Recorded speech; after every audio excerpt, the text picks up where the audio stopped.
اعوذ باللہ من الشیطان الرجیم بسم اللہ الرحمن الرحیم الحمد للہ رب العالمین وصلی اللہ علی محمد وآلہ الطاہرین اللہم صل علی محمد وآل محمد وعجل.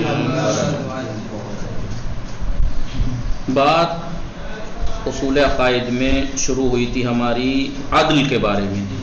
اصول دین میں سے ایک اصل ہے توحید کے بعد عدل.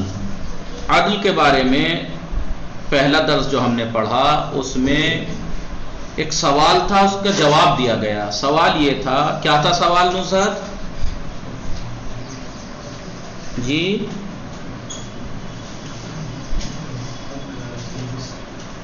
جی علی عباس آپ بتائیے. پھر سے ایک بار پوچھے. پہلے درس میں جو عدل کے بارے میں ہے تو ایک سوال کا جواب دیا گیا ہے. خدا کی اتنی صفات ہیں پر عدل کو ہی کیوں چنا؟ آسان، یہی نزہت صحیح فرمایا آپ نے کہ سوال یہ ہے کہ اصول دین میں ایک اصل عدل ہے. خدا کی لامحدود صفات میں سے عدل ہی کو کیوں اصول دین میں قرار دیا گیا؟ سوال یہ تھا، اس کا جواب دیا گیا کیوں ایسا کیا گیا کہ اصول دین میں سے عدل ہی کو رکھا گیا. خدا کی صفات میں سے، اتنی صفات میں سے صفات عدل کو اصول دین میں رکھا گیا، یہ بتایا تھا. وہ چار انہوں نے ظاہراً نقطے بیان کیے تھے، چار دلیلیں سمجھ لیجئے. پہلی وجہ یہ کہ کیونکہ جی کیوں رکھا اصول دین میں توحید کو، عدل کو؟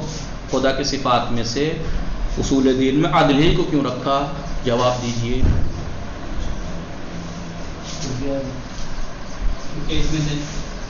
کیونکہ جتنی بھی صفت ہے وہ جیسے رحمان رحیم باقی سب کچھ پلٹ جاتی ہے عدل میں، سب پلٹ آتی ہے.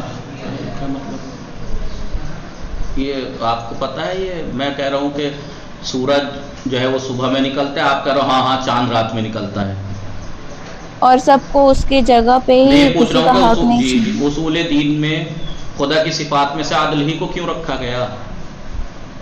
کیا وجہ ہے بتائیے. جی آپ نے نظر صحیح کہا. پہلی وجہ یہ تھی کہ خدا کی اکثر صفات کی بازگشت عدل ہی کی طرف ہوتی ہے، کیونکہ خدا رازق ہے. کیونکہ عدل کے وسیع معنی کیا ہے؟ ہر چیز کو اس کے مقام پر رکھنا. تو خدا رازق ہے یعنی رزق دینے والا ہے، یعنی جس کا جتنا حق ہے اس کو اتنا رزق دیا ہے اس نے. جہاں جو ہیں خدا کے اکثر صفات ایک طرح سے عدل ہی ہیں، لہذا ایک صفت کو یہاں رکھ دیا تو اکثر صفات اس کی اسی میں آ گئیں. ورنہ اگر اصول دین میں سے رکھ دیتے، اول توحید دوسرے رزاق، اول توحید دوسرے رزاق، تو رزاق میں ایک صفت آتی، لیکن عدل جب رکھ دیا تو عدل میں اکثر صفات آ گئیں. ایسا ہی ہے نصرت یا نہیں؟ مریم، اگر اصول دین میں سے خدا کی صفت رزاقیت رکھ دی جاتی، اصول دین 5 ہے، اول توحید دوسرے رزاق، تو رزاق کہہ کر صرف ایک صفت آتی، لیکن عدل ایک ایسی صفت کو یہاں رکھا کہ جس میں اکثر صفات پلٹ آتی ہیں، اکثر صفات اس کی طرف پلٹ آتی ہیں. اس وجہ سے عدل کو رکھا اصول دین میں، ایک وجہ. دوسری وجہ کیا ہے؟ دوسری وجہ یہ بھی ہے کیونکہ ابتداء اسلام ہی سے خدا کی عدالت کے بارے میں اختلاف ہے. اشاعرہ، اہل سنت کا ایک گروہ اشاعرہ یہ کہتا ہے اصلاً خدا کے ہاں ظلم اور عدل کا کوئی معنی ہی نہیں ہے، کوئی تصور ہی نہیں ہے. وہ تو حسن قبح عقلی کو بھی نہیں مانتے کہ ہماری عقل بہت سی چیزوں کی اچھائی اور برائی کو سمجھ سکتی ہے، اس کو ہی نہیں مانتے وہ. اور اشاعرہ کا، اس کا اہل سنت کا ایک دوسرا گروہ ہے جسے معتزلہ کہتے ہیں، وہ شیعوں کی طرح ہے بالکل، کہ وہ مانتا ہے خدا عادل ہے. کیونکہ اختلافات تھے خدا کی عدالت میں، اس لیے ہم لوگوں نے، ہمارے بزرگوں نے اصول دین میں عدل کو رکھ دیا تاکہ ہماری پہچان بن جائے کہ ہم خدا کو عادل ماننے والے عادل مانتے ہیں. تیسری وجہ کیا تھی کہ کیوں اصول دین میں سے رکھا، اصول دین میں عدل کو کیوں رکھا؟ تیسری وجہ یہ تھی کہ خدا نے رہبر بھیجے، انبیاء، ائمہ بھیجے، اور یہ سب قیامت کا مسئلہ، یہ سب مسئلے جو ہیں وہ عدالت سے تعلق رکھتے ہیں. کیوں کہ بھائی قیامت میں عدالت کیا تقاضا کرتی ہے کہ جس نے جو گناہ کیا اس کی سزا دی جائے، جس نے جو اچھائی انجام دی ہے اس کی اسے ثواب دیا جائے، جزا دی جائے. یہی ہے نا، عدالت سے گہرا تعلق ہے نہیں ہے ان سب چیزوں کا؟ انبیاء کا بھیجا جانا، ائمہ کا اور قیامت کا رکھا جانا، یہ سب عدالت سے گہرا تعلق ہے. اس لیے عدالت کو اصول دین میں رکھا، کیونکہ ان کا ان سے بہت تعلق ہے. چوتھی وجہ کیا ہے؟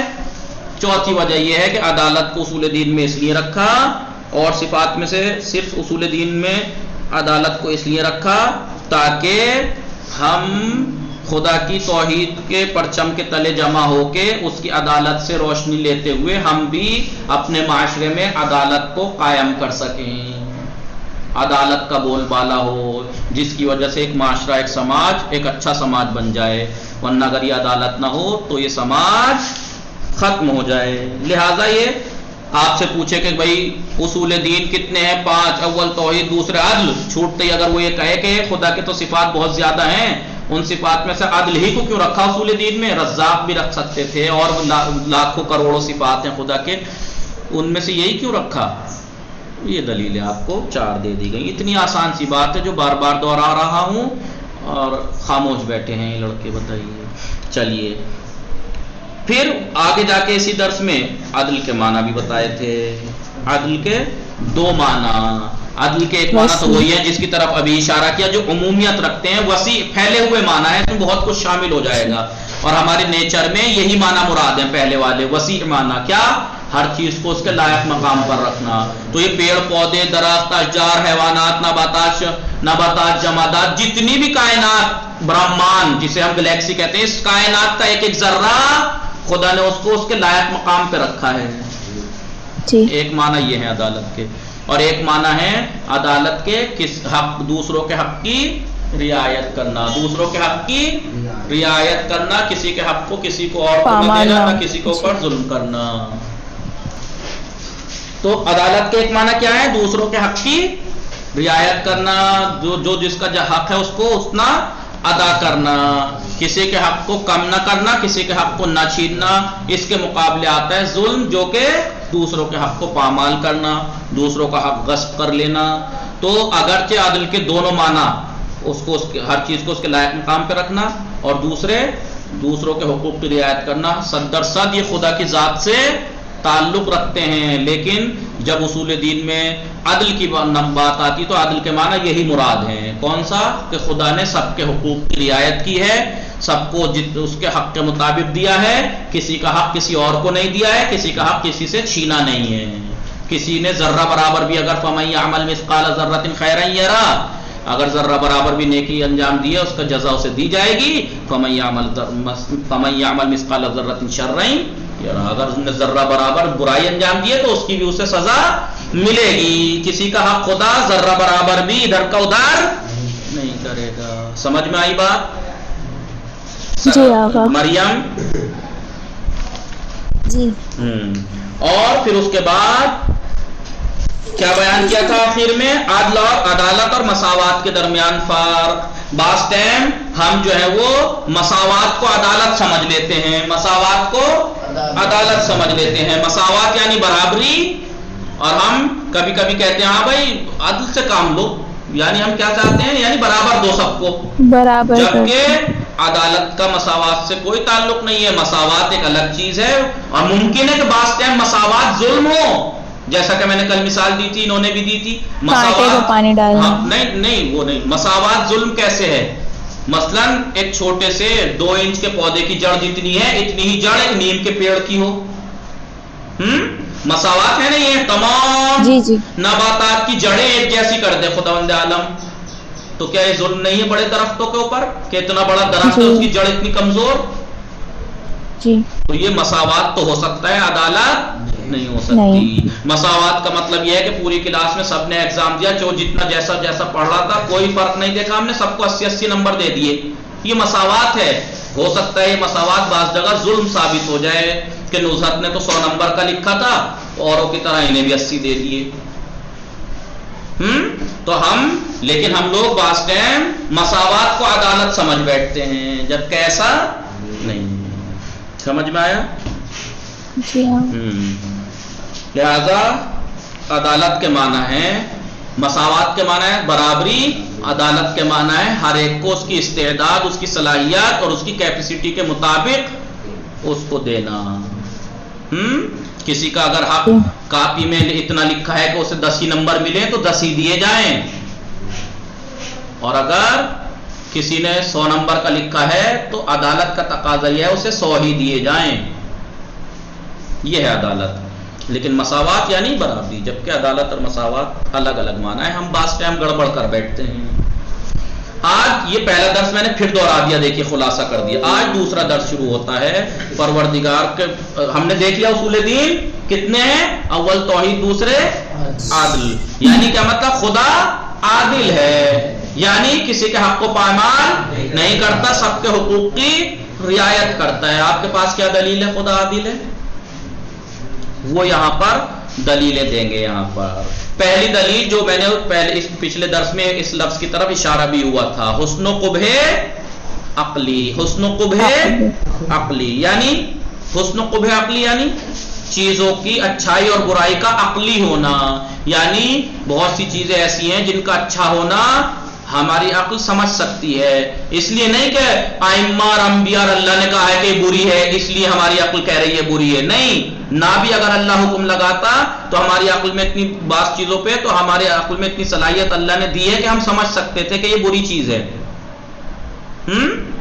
تو اب آپ کہیں گے کہ اگر یہ ہماری عقل سمجھ سکتی تھی تو پھر اللہ نے پھر انبیاء اور ائمہ کیوں بھیجے؟ اگر ہماری عقل سمجھ سکتی تھی تو سب نہیں سمجھ سکتی تھی۔ آسان، یہی مسئلہ ہے کہ انسان کی جو معلومات ہے، انسان کا جو علم ہے وہ ایسا ہے جیسے سمندر کے مقابلے پہ ایک قطرہ۔ اب ظاہر سی بات ایک قطرے تک کی مشکلات تو ہمارا دماغ مثال کے طور پہ حل کر لے گا، باقی کا کیا ہوگا؟ جی تو حسن و قبح عقلی یہ کہہ رہے ہیں کہ اس اہم مسئلے کو جاننے سے پہلے اس بات کی وضاحت ضروری ہے کہ ہماری عقل کیا ہے۔ بات یہ ہے ہماری عقل مختلف چیزوں کی اچھائی اور برائی کو ایک قابل توجہ حد تک، ایک حد تک جاننے اور اسے سمجھنے کی صلاحیت رکھتی ہے۔ ایسا ہے یا نہیں؟ جی بھائی اگر ہم کہیں کہ پیغمبر نے کہا جھوٹ بری چیز ہے تو ہماری عقل تو کہتی کہ بری ہے۔ اگر ہماری عقل میں صلاحیت نہ ہوتی سمجھنے کی تو بس پیغمبر نے کہا ہم نے مان لیا، تو پھر جو غیر مسلم ہے وہ بھی تو جھوٹ کو برا مانتے ہیں۔ اس کا مطلب کیا ہوا؟ اس کا مطلب عقل سب کی، جس کی عقل سالم ہے ان کی عقلیں بعض چیزوں کی اچھائی کو اور برائی کو دین سے مذہب سے ہٹ کے بھی سمجھ سکتی ہے ایک حد تک۔ تو یہی کہہ رہے ہیں یہ وہی چیز ہے جسے دانشمند لوگ، پڑھے لکھے لوگوں نے حسن و قبح عقلی کے عنوان کے تحت ذکر کرتے ہیں۔ اس بحث کا نام رکھتے ہیں حسن و قبح، حسن یعنی اچھائی، قبح یعنی برائی، اچھائی اور برائی کا عقلی ہونا۔ عقلی ہونا یعنی عقل بعض چیزوں کی اچھائی اور برائی کو ایک حد تک سمجھ سکتی ہے۔ مثلا ہم جانتے ہیں کہ عدل و انصاف اور احسان کرنا ایک اچھی چیزوں میں سے ہے، جانتے ہیں، ہماری عقل مانتی ہے، جبکہ ظلم اور کنجوسی کرنا برائی میں شمار ہوتے ہیں، ہماری عقل ایک حد تک سمجھتی ہے ان چیزوں کو، حتیٰ کہ دین اور مذہب کے مذکورہ بالا امور کے مطابق، مذکورہ یعنی ذکر شدہ، بالا اوپر جو امور ذکر ہوئے ہیں کون سے؟ عدل و انصاف کا اچھا ہونا، عدل و انصاف اور احسان کا اچھا ہونا، ظلم اور کنجوسی کا برا ہونا۔ ہاں اگر مذہب ان امور کے مطابق اگر حکم دینے سے پہلے مذہب نے حکم دیا ہے بعد میں کہ عدل و انصاف اچھی چیز ہے، احسان اچھی چیز ہے اور ظلم و کنجوسی بری چیز ہے، اس حکم دینے سے پہلے ہی ہماری عقل میں صلاحیت تھی کہ ہمیں پتا تھا کہ یہ عدل و انصاف اور احسان اچھی چیز ہے اور ظلم و کنجوسی بری چیز ہے، بری چیز ہے۔ ہاں اسلام کے دین کے مذہب کے حکم دینے سے پہلے ہی ہمارے لیے یہ چیزیں روشن تھیں۔ اب یہ کہہ رہے ہیں کہ بدیہی، ان بدیہی چیزوں کے علاوہ، بدیہی یعنی آشکار، واضح، روشن، ان روشن چیز بہت، دیکھیے یہ روشن تھی، سب کو معلوم ہے عدل اچھی چیز ہے، عقل سمجھتی ہے، ظلم بری چیز ہے، سب کو سب سمجھتے ہیں، یہ بدیہی اور آشکار اور واضح ہیں۔ ان کے علاوہ وہ باتیں جن کے درک کرنے کے لیے ہماری عقل کافی نہیں تھی، اس کے علاوہ بہت سی باتیں جو واضح نہیں ہیں اتنی، ان کو سمجھنے کے لیے ضروری ہے کہ ہم الہی پیغمبروں اور رہنمائی کی طرف رجوع کریں. ان چیزوں کے لیے اللہ نے رہبروں کا انتظام کیا ہے, ان چیزوں کے لیے, کیونکہ انسان کی عقل چاہے جتنی بھی ہو, اپنا علم جتنا ہے اتنی حد تک ہی تو بھائی جب انسان کو پتا ہوگا کہ فلاں کام ایسا کرے گا تو یہ ظلم ہے, جب پتا ہوگا کہ ایسا کرنا ظلم ہے تبھی تو اس کی عقل کہے گی ظلم بری چیز ہے. جب اسے پتہ ہی نہیں کہ یہ کرنا ظلم ہے تو یہ تو وہ بتائیں گے نا, ہادی آ کے بتائیں گے. لہٰذا کیونکہ انسان کا علم پورے سمندر کے مقابلے میں ایک قطرے سے بھی کم ہے تو اتنی مشکل تو حل کر سکتی ہے اس کی عقل, باقی کا کیا, اس کے لیے ہادیوں کا انتظام کیا ہے.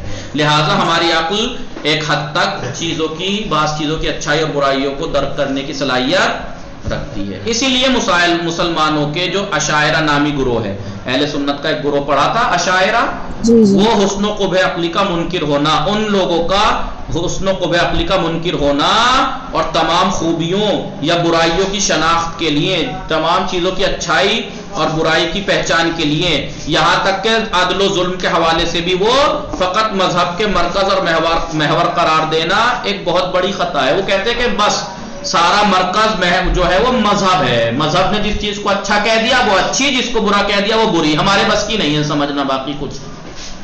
یہ بہت بڑی خطا ہے ان کی. سمجھ میں آیا بات؟ جی. آپ دیکھیے, اگر ہماری عقل خوبی اور بدی, اچھائی اور برائی کو درک کرنے پر بھی قادر نہ ہو, اس کو ادراک پر یعنی درک کرنے پر یعنی سمجھنے پر قادر نہ ہو, اس کے بس کی نہ ہو, تو ہمیں کیسے علم ہوگا کہ خداوند عالم کسی جھوٹے شخص کو معجزہ دکھانے کی صلاحیت نہیں دیتا؟ اگر یہ لوگ کہتے ہیں کہ حسن و قبح عقلی کو یہ مانتے ہی نہیں, وہ کہتے ہیں کہ جو مذہب نے کہہ دیا وہ ہے, ہمارے عقل کے بس کی نہیں ہے. اگر ایسا ہوتا, اگر ہماری عقل اچھائی اور برائی کو نہ سمجھتی تو ہمیں کیسے پتہ لگتا کہ خدا جھوٹے کو معجزہ نہیں دیتا, معجزہ جو دکھائے گا وہی سچا ہے. ہماری عقل اگر درک نہ کر پائے گی, نہ سمجھ پائے گی, تو ہمیں یہ کیسے پتہ لگے گا کہ یہ معجزہ اللہ جھوٹوں کے ہاتھ میں نہیں دیتا ہے نہیں؟ سوال ہے نہیں ہے؟ معجزہ کیا ہوتا جی, معجزہ کیا ہوتا؟ معجزہ کی ایک تعریف آگے جا کے آئے گا. یہ معجزے کی تعریف ہے ایک ایسا فعل, ایک ایسا کام جو خارق العادت ہو. خارق العادت, عادت سے ہٹ کر, نارمل طریقے سے ہٹ کر کوئی کام انجام دیا جائے. مثلا سورج اس دھر سے نکلتا ہے, نارمل ہے, ادھر سے نکل جائے, یا چاند کے دو ٹکڑے ہو جائیں, کیا نارمل کام ہے؟ وہ جو معجزہ ہوتے تھے وہی والے ہیں. جی, ستارہ آسمان سے اتر جائے, یہ نارمل کام ہے؟ معجزہ کہتے ہیں اس خارق العادت کام کو, اس خارق العادت کام کو. دیکھیے جو ہم لوگ عوام لوگ معجزہ سمجھنے لگتے ہیں وہ معجزہ نہیں ہے تو فلاں جگہ معجزہ ہو گیا, اکثر محرم میں نکل کے آتے ہیں یہ معجزے. یہ معجزے نہیں ہوتے ہیں. معجزہ جو ہے, ابھی پوری تعریف سنیے تو آپ کو سمجھ میں آئے گا. معجزہ اس خارق العادت کام کو, فعل کو کہا جاتا ہے جو نبی یا امام دکھاتا ہے, لیکن ایسے ہی نہیں جیسے جادوگر جادو دکھاتا پھرتا کمائی کے لیے نہیں, اپنے نبوت یا امامت کو ثابت کرنے کے لیے دوسروں کے دعوے میں, اپنے نبوت کے دعوے کے مقابل دعویٰ کرتے ہیں, اور جب ان سے کوئی کہتا ہے کہ دلیل کیا ہے تو ثبوت کے طور پر دکھاتے ہیں. ہر ایک طرح نہیں کہ جب چائے اٹھا کے دکھا دیا. دعویٰ, تحدی ایک ورڈ آئے گا, تحدی, چیلنج ہونا چاہیے اس کے اندر. اب بتائیے کہ معجزے کی ساری تاریخ پڑھنے کے بعد یہ جو آج کل لوگ جہاں دیکھو اپنی بستی اور اپنے ہاتھ کے بنے ہوئے امام بارگاہ, اپنے جگہ کے بنے ہوئے روزے کو مشہور کرنے کے لیے کیا کیا کر دیتے ہیں لوگ, فیمس بھی ہو جاتے ہیں, پھر وہ فلاں جگہ, اور یہ پورے آس پاس کے علاقے, کیا دور دور کے علاقوں میں فیمس ہو جاتا ہے, فلاں جگہ پہ معجزہ ہوا وہاں کی درگاہ میں. لیجئے صحیح بات ہے. تو معجزہ پہلی بات تو نبی یا امام دکھا سکتا ہے, دوسرا وہ خارق العادت کام ہونا چاہیے, خارق العادت, عادت سے ہٹ کے, اور تیسرا چیلنج کے ساتھ ہونا چاہیے. چیلنج کے ساتھ, مثلا آج کل جو کام بہت سے ہوتے ہیں, کہ جو معجزہ ہوگا, کیا وہ دوسرا کام انجام نہیں دے سکتا؟ چیلنج ہونا چاہیے اور دوسرے لوگ اس چیلنج کو انجام دینے سے عاجز ہوں, کوئی انجام نہ دے سکے. کتنے کام ایسے ہیں جادوگر انجام دے دیتے ہیں, تو کیا وہ معجزہ ہے؟ نہیں. پہلی بات تو معجزے میں چیلنج ہوتا ہے کہ جو کوئی کر سکتا ہو تو کر کے دکھائے. قرآن میں ہے نہیں ہے کہ اگر ان کنتم کیا ہے اگر فی ریب مما نزلنا علی عبدنا, اگر تم میرے بندے پر جو میں نے نازل کیا اس کے بارے میں تم شک کرتے ہو, فاتو مثلہ مثلا, تو اس کے مثل لا کے دکھا دو. چیلنج ہے نہیں قرآن میں. اور اگر اس کے جیسا نہیں پورا نہیں لا سکتے تو آدھا لاتے 10 سوروں کا جواب لا کے دکھا دو. 10 سوروں کا جواب لا کے نہیں دکھا سکتے تو ایک سورہ کا لفاظ, ایک سورہ کا جواب لا کے دکھا دو. چیلنج ہے نہیں ہے یہ. قرآن معجزہ ہے, معجزہ ہے نہیں ہے, معجزہ ہے, خارق العادت بھی ہے. کیونکہ عرب جو کہ عربی لغت, عربی فصاحت و بلاغت میں ماہر مانے جاتے تھے, وہ بھی اس کی فصاحت و بلاغت کا آگے فیل ہو گئے. اور قرآن نے چیلنج کر کے دکھا دیا اگر تمہارے بس کی ہے تو اس کا جواب لا کے دکھا دو. اور پورے کا نہ صحیح 10 سوروں کا لا دو, ایک سورے کا جواب لا کے دکھا دو. چیلنج ہے نہیں ہے. تو معجزے میں پہلی کام تو خارق العادت ہو. خارق العادت کا پتہ ہی لگے گا کہ جس طریقے کی وہ چیز ہے اس طریقے کے ماہرین لوگ اس سے عاجز ہوں. نہ یہ کہ میرے بس کی تو نہیں ہے. اب جب میں اس چیز میں ہوئی نہیں تو میں کیسے عاجز ہوں. سائنٹسٹ لوگ مثلا مثال کے طور پر کہیں کہ بھائی ہاں سورج کو پلٹانا کوئی نارمل بات نہیں ہے, چاند کا پھٹ جانا کوئی نارمل بات نہیں ہے, ستارے کا اتر جانا کوئی نارمل بات نہیں ہے. خارق العادت ہو. دوسرا نبی, پہلے سب سے اہم بات تو یہ ہے کہ معجزہ نبی یا امام دکھا سکتا ہے. وہ بھی 2 باتیں ہیں. پہلا اپنے نبوت یا امامت کے دعوے میں, اگر کوئی کہے میں نبی ہوں تو لوگ کہیں گے کیا ثبوت ہے بھائی, نبوت کا ثبوت تو دینا پڑے گا نا اگر دعویٰ کر رہا ہے تو. دعوے میں ہو. دوسرا لوگ اس کو انجام دینے سے عاجز ہوں. تیسرا چیلنج کے ساتھ ہو. اب اتنی شرائط اور اتنی چیزیں ہونے کے بعد آپ بتائیے کتنے معجزے ہیں جو لوگ آج کل انجام دے رہے ہیں. بھی نہیں. فلا جگہ جو ہے وہ پیر کے نشان دیکھے, بھائی وہ نیا فرش بنا ہے, کوئی بھی بچی چل کے نکل جائے گی, ایسا کئی جگہ ہوا, لو جی پیر کے نشان چھپ گئے.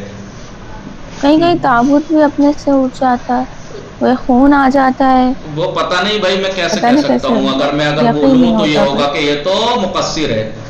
نہیں, پہلی بات تو نبی یا امام ہی معجزہ دکھا سکتے ہیں. بعض اگر بزرگ شخصیات اولیاء وغیرہ پیر یہ سب لوگ کچھ دکھاتے ہیں تو کرامت تو ہو سکتی ہے, معجزہ نہیں ہو سکتی, وہ کرامت ہے وہ بھی. ہاں لیکن اب یہ دیکھیے معجزے کی یہ کہہ رہے ہیں کہ انہوں نے یہ کہا کہ حسن و قبح عقلی کو نہیں مانتے یا اشاعرہ. دیکھیے معجزے پہ بات چلی گئی کہاں سے کہاں. بات یہ ہے کہ اشاعرہ حسن و قبح عقلی کو نہیں مانتے, حسن و قبح کو عقلی نہیں مانتے.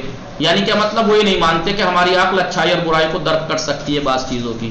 جو مذہب نے کہا بس وہی ہے. تو ان سے کوئی یہ کہے کہ اگر ہماری عقل اچھائی اور برائی کو نہیں سمجھ سکتی, قدرت نہیں ہے اس کے پاس, اتنی بات کی صلاحیت نہیں ہے سمجھنے کی, تو ہم کیسے سمجھیں گے کہ اللہ جھوٹے کو معجزہ دکھانے کی صلاحیت نہیں دیتا. ہماری عقل سمجھتی ہے جبھی تو ہم کہتے ہیں کہ اللہ کبھی جھوٹے کو معجزہ نہیں سونپے گا. اس سے پتہ لگتا ہے کہ ہماری عقل سمجھ سکتی ہے بعض چیزوں کی اچھائی برائی کو. لیکن اگر ہمیں معلوم ہو کہ دروغ گوئی جھوٹ بولنا ایک بری اور قابل نفرت چیز ہے, اگر ہماری عقل سمجھ رہی ہے اور خدا سے اس کا صادر ہونا محال ہے, اور جھوٹ خدا سے صادر نہیں ہو سکتا, خدا جھوٹ نہیں بول سکتا. جب ہمیں یہ پتہ لگ جائے گا تو پھر یہ بات واضح ہو جائے گی کہ خدا کے تمام وعدے سچے اور حق ہیں, اور وہ کبھی بھی جھوٹے کی حمایت اور جھوٹے کو معجزہ دکھانے کی قدرت نہیں دے سکتا. کس سے ثابت ہوا؟ یا عقل سے ثابت ہوا نا جی. اس حکم عقلی کے بعد جب ہماری عقل نے یہ حکم دے دیا, اس کے بعد ہم شریعت اور مذہب کے احکام پر پورے اعتماد کے ساتھ عمل کر سکتے ہیں. جب ہمیں یہ اعتماد, جب ہماری عقل ان کو سمجھ رہی ہے کہ اللہ جھوٹ نہیں بول سکتا, جھوٹے کے ہاتھ میں معجزہ نہیں دکھا سکتا, یہ ہماری عقل درک کر رہی ہے. جب ہمیں یہ یقین ہوگا, اب کوئی نبی آ کر کہے میں نبی ہوں اور وہ معجزہ دکھائے, تو ہماری عقل مان رہی ہے نا کہ یہ جھوٹا نہیں ہو سکتا. جب بات جھوٹا نہیں ہو سکتا تو جو وہ ہمیں حکم دے گا کہ یہ کام کرو, تو ہم بڑے یقین کے ساتھ انجام دیں گے نہیں دیں گے اس کام کو, کیونکہ ہمیں پتہ ہے جھوٹ تو بول ہی نہیں سکتا. جی. لیکن اگر ہماری عقل مانتی نہیں ہے تو پھر اگر وہ ہمیں کوئی حکم دے تو ہم یہی سوچیں گے یار سچ بول رہا ہے جھوٹ بول رہا. ایسا ہی ہوگا یا نہیں ہوگا؟ جی لہٰذا ہماری عقل صلاحیت رکھتی ہے بعض چیزوں کی اچھائی اور برائی کو درک کر سکے. نتیجہ یہ ہوا حسن اور قبح کے عقلی ہونے کا عقیدہ. ہمارا جو یہ عقیدہ ہے کہ ہم بہت سی چیزوں کی اچھائی اور برائی ہماری عقل درک کر سکتی ہے, سمجھ سکتی ہے, یہ عقیدہ دین اور مذہب کی بنیاد ہے. دقت کیجئے, زیادہ دقت پر یہ بنیاد ہے دین کی. کیوں کہ اگر ہم یہ عقیدہ نہ رکھیں عقل ہماری درک کر سکتی ہے تو پھر ہمیں ہر کام جھوٹا نظر آئے گا. ہر کام, جب ہر کام جھوٹا نظر آئے گا تو ہم اس بات پہ عمل کریں گے پھر یا نہیں کریں گے؟ یا تو نہیں کریں گے, اور کریں گے بھی تو بڑے شک و شبہ میں کریں گے کہ فلاں نبی ہے اس نے کہا ہے کہ یہ کام کرو, تو ہمیں ڈاؤٹ ہی رہے گا یار, جیسے لوگ کرتے ہی ہیں. نعوذ باللہ کیا کہا تھا, ان ھذا الرجل لا یہجر, یہ مرد ہذیان بکرا. نعوذ باللہ رسول کو یہی تو کہا تھا آخری وقت میں جب کاغذ و قلم مانگا تھا. تو پھر یہ ہوگا, پھر وہ نبوت میں شک کریں گے, پھر نبوت میں نبی میں شک کرنے لگیں گے, یہ ہوگا. اور اگر ہم مانتے ہیں کہ ہماری عقل درک کر سکتی ہے تو ہمیں پورا یقین ہے کہ یہ نبی ہے, اگر یہ معجزہ دکھا رہا ہے تو یہ سچا ہے, کیونکہ خدا جھوٹوں کو معجزہ نہیں دے سکتا, اور جب یہ معجزہ دکھا رہا ہے تو یہ سچا ہے. اب یہ کسی بھی حالت میں کوئی بھی حکم دے وہ ہمارے اوپر واجب ہے کہ اس کو ہم انجام دیں, اور پھر ہم یقین کے ساتھ اسے انجام بھی دیں گے, کیونکہ ہمیں پتہ ہے کہ یہ جھوٹا نہیں ہو سکتا. نہیں ایسا ہی ہے. ہلو, اب ہم عدالت خدا سے متعلق, خدا کی عدالت سے متعلق ادلہ دلیل کی جمع ہے, دلیلوں پر بحث شروع کرتے ہیں. لہٰذا یہاں پر دلیلیں دیں گے آپ کہ خدا عادل ہے, دلیل کیا ہے. وصلی اللہ علی محمد وآلہ الطاہرین. پہلی دلیل تو یہی ہے, خدا اب دینا شروع کریں گے, ٹھیک ہے. وصلی اللہ علیہ وسلم. یہ سب